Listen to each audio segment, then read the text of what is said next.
நெல் கொள்முதலுக்கு மாநில அரசுகள் ஊக்கத்தொகை கொடுக்கக்கூடாது அப்படின்னு மத்திய அரசிடமிருந்து ஒரு உத்தரவு வந்திருக்கு. அப்படிங்கிறதை எதிர்த்து தமிழ்நாட்டில் எல்லா அரசியல் கட்சிகளும் குரல் கொடுத்துட்டு இருக்கிறாங்க.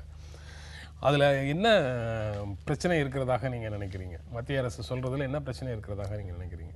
அதாவது ஒரு புண்ணியத்துக்கு உழுகின்ற மாட்டை நொகத்தடி கொண்டு அடிப்பதை போல் இந்த அறிவிப்பு இருக்குது. இது ஒரு விவசாய விரோத போக்கு. 1400 கொடுக்குறாங்க, 1360 ரூபா கொடுக்குறாங்க சன்ன ரகத்துக்கு மோட்டார் ரகத்துக்கு. இதில் மாநில அரசு ஒரு 50 ரூபா மோட்டார் ரகத்துக்கு கொடுக்குறாங்க, சன்ன ரகத்துக்கு ஒரு 70 ரூபா கொடுக்குறாங்க. அவ்வளோதான், பெரிய தொகை இன்னும் கொடுக்கல. கொடுப்பது அழுக்கறுப்பான் சுற்றம், உடுப்பதும் உண்பதும் இன்றி கெடும்னார் வள்ளுவர். ஏற்கனவே விவசாயி வாழ முடியாத ஒரு நிலை. இவன் மேலே இருக்கக்கூடிய ஒரு கண்ணோட்டத்தில் ஈவு இறக்க அடிப்படையில் மாநில அரசு ஒரு தொகையை கொடுத்துக்கிட்டு இருக்காங்க. அந்த 50 ரூபாயும் 70 ரூபாயும் அவ்வளோதான் கொடுக்குறாங்க. ஆனால் போதுமானதாக இல்லை, இருந்தாலும் கொடுக்குறாங்க. இது அதை பறிக்கிறது பிச்சை எடுக்கு தான் பெரும்பாலும், அதை பிடுங்கு தான் அனுமாருங்கிற மாதிரி இருக்குது. இதை பொறுத்தளவில் அதாவது கொடுக்கறத தடுக்கிறதுங்கிறது உண்மையிலேயே அந்த யார் தடுக்கிறாங்களோ அவங்கள சார்ந்தவங்களும் உடுப்பதற்கு துணி இல்லாமல் உண்பதற்கு உணவு இல்லாமல் அழிந்து போவார்கள்னு வள்ளுவரே சாபமிடுறார். இது நியாயமானதல்ல. இன்றைக்கி எங்களை பொறுத்தளவில் கட்டுப்படியான விலை கேட்குறோம். இந்த அரசு 68 வருஷத்தில் கொடுக்கவே இல்லை. பாருங்க, எங்களுக்கு இலவசம் வேண்டாம், எங்களுக்கு மானியம் வேண்டாம், எங்களுக்கு உதவி வேண்டாம், கடன் வேண்டாம், கடன் தள்ளுபடி வேண்டாம், ஒரு தெருப்புழுதி வேண்டாம், எங்களுக்கு வேண்டியது கட்டுப்படியான விலை. அரசாங்கம் பண்ணைகளை நடத்துகிறீங்கல்ல, இத்தனை பண்ணைகளை நடத்துகிறீங்களா, எல்லாம் ஏன் ஆராய்ச்சி அடிப்படையில் நடத்துகிறீங்க? சரிவாதி வணிக நோக்கில் நடத்துங்க. நீங்கள் அதிகாரிகளை வச்சு வேளாண் பட்டதாரிகளை நியமித்து நீங்கள் முட்டுப்புள்ளி போட்டு நடத்துங்க. அதில் 1 குவிண்டால் நெல் சாகுபடி செய்கிறக்கு என்ன செலவாகுது, 1 குவிண்டால் பருத்தி எடுக்கிறக்கு என்ன செலவாகுது, 1 டன் கரும்பு அறுவடைக்கு என்ன செலவாகுது, 1 லிட்டர் பால் கறக்கிறக்கு என்ன செலவாகுது? நீங்கள் போட்ட கமிட்டி தான் நம்ம சுவாமிநாதன் கமிட்டி. அதில் சொல்கிறாங்கல்ல, சாகுபடி செலவில் சரிபாதி லாபமாக வச்சு விலை நிர்ணயம் பண்ணி கொடுத்துங்க, எங்களுக்கு எதுவுமே வேண்டாம். ஏன் எங்களை இந்த மாதிரி உலக வங்கி அது இதுன்னு சொல்லி எங்களை வஞ்சிக்கிறீங்க? உண்மையில் ராவன் அவர் சொல்கிறதுக்கு என்ன பதில் சொல்லுங்கள்? அதாவதுங்க, டீசென்ட்ரலைஸ்டு கிரீன் ப்ரொக்யூர்மெண்ட் பிளான்னு ஒன்று இருக்குது. இந்த பிளான் படி தான் மத்திய அரசாங்கம் மாநில அரசாங்கம் எக்ரிமெண்ட் சைன் பண்ணுறாங்க, எம்ஓயு சைன் பண்ணுறாங்க. அதில் இந்த மாதிரி போனஸ் கொடுப்பதற்கு ஒரு ப்ரொவிஷன் இல்லை அப்படிங்கிறது தான் மத்திய அரசாங்கத்தினுடைய. இந்த பிஜேபி அரசாங்கம் மாத்திரம் இல்லை, எந்த மத்திய அரசாங்கம்னு சொன்னாலும் இதை சொல்கிறாங்க. தமிழகத்தில் மாத்திரம் இல்லை, இது மத்திய பிரதேசத்தில் இன்னும் சொல்லப்போனால் தமிழகத்தோடு என்னை பொறுத்த வரைக்கும் இதில் அதிகமாக பாதிப்புன்னு ஏதாவது வந்ததுன்னா அது இந்த அரசாங்கத்துக்கு தான் இருக்கும், மத்திய பிரதேஷ் அரசாங்கம், சத்தீஸ்கர். ஏன்னா தமிழ்நாட்டை பொறுத்த வரைக்கும் பார்த்தீங்கன்னா ப்ரொக்யூர்மெண்ட்டே கடந்த 2012-13 4 லட்சம் டன்னு தான், 4.8 லட்சம் டன். அதுக்கு முன்னாடிலாம் 15 லட்சம் டன்னுலாம் இருந்தது, இப்போ 6 லட்சம் டன். வேறஸ் நீங்கள் மத்திய பிரதேஷ், மகாராஷ்டிராலாம் பார்த்தீங்கன்னு சொன்னால் மத்திய பிரதேஷ், அதே மாதிரி சத்தீஸ்கர்ல நிறைய 48 இருக்கக்கூடிய கட்சிகள் இந்த இங்கே தமிழ்நாட்டிலேருந்து வர்ற எதிர்ப்பு மாதிரி எதிர்க்கல. இல்லை எதிர்க்காங்க. மத்திய பிரதேஷ் ரீகன்சிடர் பண்ணணும், பிஜேபி கவர்மெண்ட் தான் மத்திய பிரதேஷ்ல, பிஜேபி கவர்மெண்ட் ரீகன்சிடர் பண்ணணும்னு சொல்லியிருக்காங்க. ராஜஸ்தான் அரசாங்கம் மத்திய அரசாங்கத்தினுடைய அந்த உத்தரவை ஏற்றுக்கொள்ளுன்னு சொல்லியிருக்கிறாங்க. சத்தீஸ்கர்ல 48.04 லட்சம் டன்னு அங்கே ப்ரொக்யூர் பண்ணுறாங்க, இந்த வீட், கோதுமை அண்ட் அரிசிலாம் பண்ணுறாங்க. இப்போ மத்திய அரசாங்கத்தினுடைய இது என்னன்னா, இந்த மாதிரி ஒரு கொடுக்கணும்னு இல்லைன்னும் போது நீங்கள் ஏன் கொடுக்குறீங்கன்னு கேட்குறாங்க. இது இன்ஃபேக்ட் மத்திய அரசாங்கமே கொடுத்துட்டு இருந்தது. 2007, 2008, 2010 வரைக்கும் 9 வரைக்கும் மத்திய அரசாங்கமே இந்த மாதிரி ஒரு போனஸ்லாம் கொடுத்துருக்கு. அது கோதுமைக்கும் கொடுத்துருக்கு, நெல்லுக்கும் கொடுத்துருக்கு. 2011 நிறுத்திச்சு மத்திய அரசாங்கம், அதை நிறுத்திட்டு இருக்காங்க. பட் சொல்கிற காரணம் என்னென்னா, மோனோக்ராப்புன்னு சொல்கிறாங்க. நீங்கள் இதில் பயன்பெறுவது யார்? சத்தீஸ்கரில் குறிப்பாக பார்த்தீங்கன்னா 40 லட்சம் விவசாயிகள் இருக்கிறாங்க. இந்த போனஸ் கொடுக்கும் பொழுது இது யார் அனுபவிக்கிறாங்கன்னு சொன்னால் பெரிய பெரிய இடைத்தரகர்கள் தான். ஏன்னா விவசாயி நேரடியாக அரசாங்கத்துக்கிட்ட இந்த ப்ரைவேட் பார்ட்டிஸ்ட்டை விற்கிறாங்க, அவங்க தான் இதை அனுபவிக்கிறாங்க. பெரிய பெரிய விவசாய பண்ணையாளர்கள் தான் அனுபவிக்கிறாங்க. தவிர நிஜமான யாருக்கு போய் சேரணுமோ அந்த போனஸ் போய் சேரலைங்கிறாங்க. ஊக்கத்தொகை சரியான முறையில் போய் சேரலைங்கிறது எவ்வளோ தூரம்? ஊக்கத்தொகை சரியான முறையில் போய் சேரலைங்கிறது உண்மைதான். இன்னைக்கு தமிழ்நாட்டில் தமிழ்நாடு நுகர்பொருள் வாணிப கழகம் தான் கொள்முதல் பண்ணுறாங்க. பல இடங்களில் கொள்முதல் பண்ணுறாங்க, டெல்டா மாவட்டங்களிலே கொள்முதல் பண்ணுறாங்க, இதர இடங்களிலே கொள்முதல் பண்ணுறாங்க. பல மாநிலங்களில் மத்திய அரசை நேரடியாக FCI மூலமாக கொள்முதல் பண்ணுறாங்க. ஆனால் கொள்முதல் தமிழ்நாட்டை பொறுத்தளவில் மற்ற இடங்களையும் சரி, அந்த கொள்முதல் நிலையத்துக்கு மாமூல் கொடுக்காம எனக்கு தெரிய ஒருத்தர் கூட நெல் கொடுக்கல. இன்றைக்கி எவ்வளவோ லட்சக்கணக்கான பேர் இந்த நிகழ்ச்சியை பார்த்துட்டு இருக்காங்க. அவங்களுடைய மனசாட்சி இதுக்கு பதில் சொல்லும். எங்கே பார்த்தாலும் ஊழல், லஞ்சம், முறைகேடு, ஒழுங்கினம். நான் ஒன்று கேட்குறேன், இதை விலை நிர்ணயம் பண்ணுறாங்கல்ல, நெல் கொள்முதல் விலை,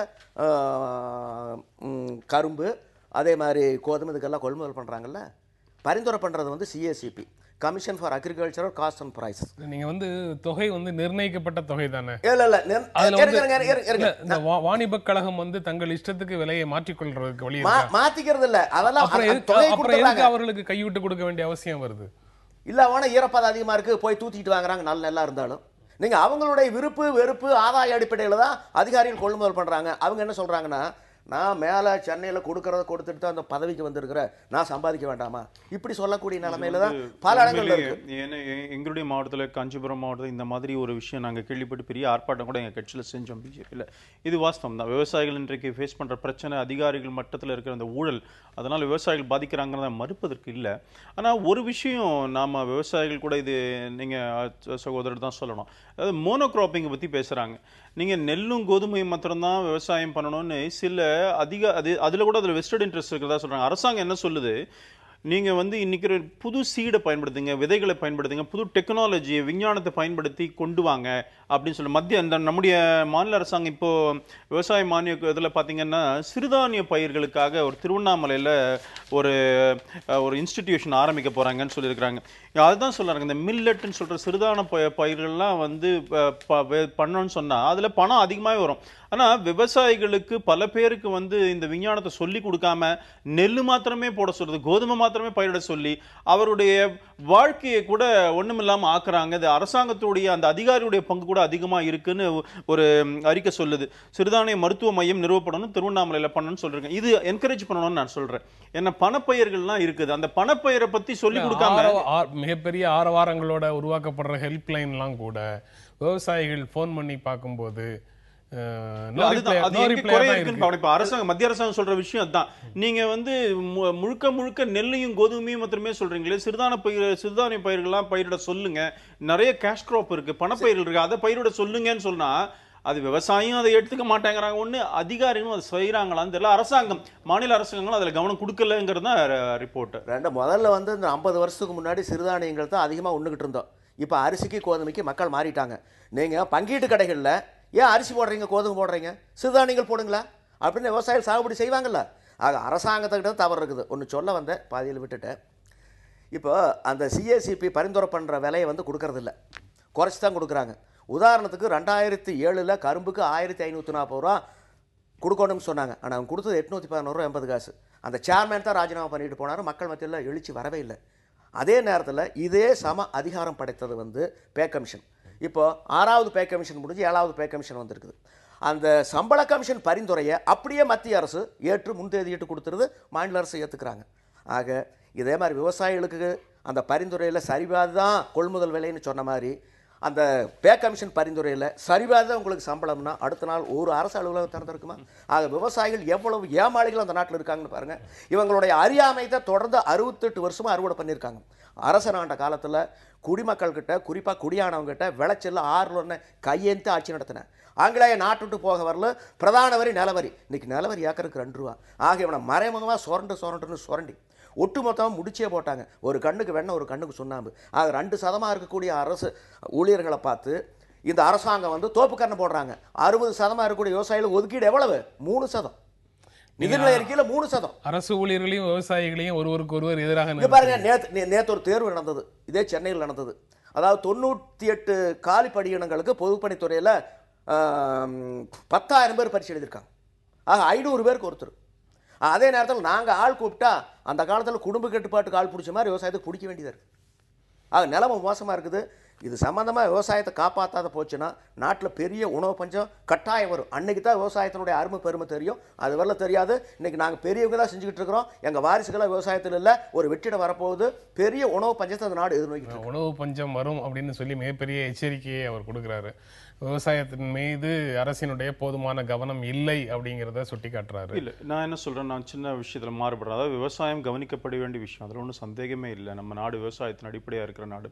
நான் என்ன கேட்குறேன், டெக்னாலஜியையும் பயன்படுத்தணுங்கிறது தான் என்னுடைய கோரிக்கை. பிகாஸ் ஒரு நிமிஷம் இருங்க. இப்போது நீங்கள் வந்து விவசாயிகளுக்கு தொன்று தொட்டு என்ன நடந்துட்டு இருக்கிறாங்களோ தான் சொல்லணும். நெல் பயிரிட்டே இருக்காங்க. அந்த இடத்துல இப்போ இந்த அரசாங்கம், மோடி அரசாங்கம் மொபைல் அந்த மண் பரிசோதனை இதெல்லாம் பண்ண போகிறோம்னு சொல்லியிருக்கிறோம். அதாவது ஒவ்வொரு விவசாயிக்கும் அந்த மண்ணில் என்ன வரும்னு சொல்லி கொடுக்கணுங்கிற நான் அரசாங்கம் அது மாநில அரசாங்கமும் மத்திய அரசாங்கம் அதில் போதிய கவனம் செலுத்துகிறதா என்பது கேள்விக்குறியாகத்தான் இருக்கிறது. பட் மோடி அரசாங்கம் இதற்காக அவர் குஜராத்தில் அதை செஞ்சார், இங்கே செய்யறேன்னு இப்போ மொபைல் மண் பரிசோதனை கூடங்கள்லாம் கொண்டு வர போகிறோம். இப்போ விவசாயிகளுக்கு தெளிவாக சொல்லணும், உன்னுடைய அந்த நிலத்தில் இதெல்லாம் கூட ஒரு நெல் மாத்திரம் இல்லை, கோதுமை மாத்திரம் இல்லை, இதெல்லாம் பயிரிட முடியும். மரபு ரீதியாக பாரம்பரியமாக ஒரு பகுதியில் விவசாயம் செய்து கொண்டிருப்பவர்களுக்கு நேச்சுரல் இன்டெலிஜென்ஸ், இயற்கையாகவே அந்த மண்ணும் அங்கு என்ன போட்டா விளையும்ங்கிறதை பற்றியும் போதுமான அறிவு இருக்கும் அப்படிங்கிறது நான் எல்லாருக்கும் சொல்லி இருக்கும், கண்டிப்பா இருக்கும். இல்லைன்னு சொல்லி இவங்கள மாதிரி பெரியவங்களுக்கு பார்த்தாலும் சொல்ல முடியும். ஆனா மோனோகிராப்பிங்ல வர பெரிய பிரச்சனையே தான். மோனோகிராப்பிங் ஒரே மாதிரியான பயிர் பண்ணும் பொழுது அதோடைய இந்த நெல் அந்த மண்ணோட வளம் போயிடும்னு சொல்றாங்க. அதான் ஃபைண்டிங், மோனோகிராப்பிங்கோட ஃபைண்டிங். அப்ப மாற்று பயிர், ஊடு பயிர், எத்தனையோ விஷயங்கள் இருக்கு. இப்போ தஞ்சாவூர்ல வந்து நெல்லை தவிர வேற எதுவும் சாகுபடி செய்ய முடியாது.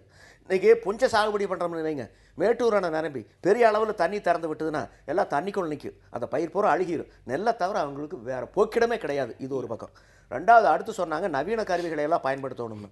இவனுக்கு தான் ஆட்டுக்கு வாழை அளந்து வச்ச மாதிரி வச்சுட்டீங்க 15 ஸ்டெராய்டு ஏக்கர். எங்களுடைய பெரிய பெரிய கருவிகளை கொண்டாந்து உள்ள விடுறது. நீங்கள் ஏற்கனவே வந்து மற்றவங்களாம் தொழில் பண்ணுறவங்க, வியாபாரம் பண்ணுறவங்க எவ்வளோ வேணாலும் விரிவுபடுத்திட்டு போகலாம். பாருங்க, ஒன்று நில உச்சவரம்பு சட்டம் தான் வந்து உங்களுக்கு இதுக்கு எல்லாத்துக்கும் தடையாக. ஆமாம், நவீன கருவிகளை புகுத்த முடியாத இருக்கிறதுக்கு அதுவும் ஒரு காரணம். இன்னைக்கு விவசாயி எவனாச்சும் விமானத்தில் ஏறி போகிறானா, இல்லை அவன் சுவிஸ் வங்கியில் போட்டிருக்காங்க சொல்கிறாங்களே 120 லட்சம் கோடி ரூபாய்ன்னு சொல்லி சொல்கிறாங்களே, அதில் ₹1 விவசாயிகளுடைய பணம் இருக்குமா? இவன் முடிஞ்சே போனானுங்க 68 வருஷத்தில். இவன் கையில் திருவோட்டை கொடுத்துட்டாங்க. இனி வந்து வாரிசுகள்லாம் சுத்தமாக விவசாயத்தில் அடுத்த தலைமுறையில் கிடையாது. இப்போ நாங்கள் அதிகமான 10 வருஷம் பண்ண போகிறோம். எங்களுக்கு பின்னாடி எங்கள் வாரிசு விவசாயத்துக்கு இல்லை, இந்த நிலத்தை என்ன பண்ணுறதுன்னு தெரியல. அதுதான் இன்றைக்கி பெரிய ஒரு சோதனையில் வந்து ஒட்டுமொத்த விவசாய சமுதாயம் இந்தியா முழுக்க இருந்துகிட்டு இருக்குது. அதுக்கு ஒரு தீர்வு காணாத போனால் ஒரு பெரிய இறக்குமதி ஒரு தீர்வாகாது. நீங்கள் இவங்க சொன்னாங்க நெல் கோதுமை சாகுபடி விடுங்கன்னு. ஏன் நெல் கோதுமை அயல்நாட்டிலிருந்து இறக்குமதி பண்ணிட்டு இருக்கிறோம்? உபரியா விளைஞ்சா ஏன் இறக்குமதி பண்றோம்? விடுங்கன்னு சொல்லல. அதாவது இப்ப நெல்லுனா குறுவை சாகுபடி, நீங்க தஞ்சாவூர் இல்லைங்க, நாடு முழுக்க பார்க்கணும்ன்ற நான் தஞ்சாவூரை மாத்திரம் சொல்லலை, எந்தெந்த இடத்துல என்னென்ன பண்ண முடியும்னு இருக்குல்ல. இப்போ மாற்றுப்பயிர் யோசிக்கும் பொழுது நீங்க சொல்றீங்கல்ல, விவசாயம் கூட கௌரவமாக வாழ முடியும். இன்னைக்கு விவசாயம் இல்ல, அடுத்த தலைமுறைக்கு விவசாயம் இல்லைங்கிறதுலாம் உண்மைதான். விவசாயத்துக்கு ஆளே கிடைக்கல, அதை நம்ம பார்க்குறோம், இல்லைன்னு சொல்லலாம். அதனாலதான் இந்த ஊரக வேலைவாய்ப்பு திட்டத்தில் விவசாயத்துக்கு பயன்படுத்தணும்னு இந்த அரசாங்கம் முடிவு பண்ணியிருக்கிறோம். இந்த ஊரக வேலைவாய்ப்பு திட்டம் வந்ததுக்கு அப்புறம் விவசாயத்துக்கு ஆள் போறதுக்கு ஆள் இல்லைங்கிறது உண்மை. அதுக்கு தான் மாற்றி இப்படி சொல்லி இருக்கிறோம். சோ அரசாங்கம் சில முயற்சிகளை எடுக்கிறது. அதனால மாற்று பயிர்களுக்கு போனா சந்தை தான் தீர்மானிக்கும் அந்த விலையை. இவங்களுக்கு போதுமான அளவுக்கு இப்ப என்ன நடக்குதுன்னு நினைக்கிறீங்க? இவங்க என்ன இப்போ உற்பத்தி செலவுக்கு கட்டுப்படியாக விலை கூட சந்தையில கிடைக்கல. இப்பவே அந்த ப்ராப்ளம் இருக்குங்கிற. மினிமம் சப்போர்ட் பிரைஸ் அரசாங்கம் கொடுக்குது. விவசாயி எத்தனை பேர் வந்து டைரக்டா அதெல்லாம் அந்த மினிமம் சப்போர்ட் பிரைஸா வாங்காத விவசாயிகள் எவ்வளவு பேர், லட்சக்கணக்கான பேர் இருக்கிறாங்க. அதுக்கு அடிமாட்டு விலையில வாங்கி அந்த இடைத்தரகர்கள் அந்த மினிமம் சப்போர்ட் பிரைஸ் வாங்குறது மாத்திரமல்ல, இந்த போனஸ் எல்லாம் வாங்கிட்டு போறாங்க. அது இல்லைன்னு சொல்ல முடியுமா பெரியவரால? இதை மாற்றுவதற்கான என்னன்னு பார்க்கணும் மெக்கானிசம். இடைத்தரகர்கள் பற்றி குறிப்பிடுறாரு. அதுக்கப்புறம் மானியங்கள் எல்லாம் முறையாக போய் சேரல அப்படிங்கிறதையும் சொல்றாரு. அதெல்லாம் எங்க போகுதுங்கிறத பற்றி பேசலாம். ஒரு இடைவேளைக்கு அப்புறம் நம்ம தொடர்ந்து பேசலாம்.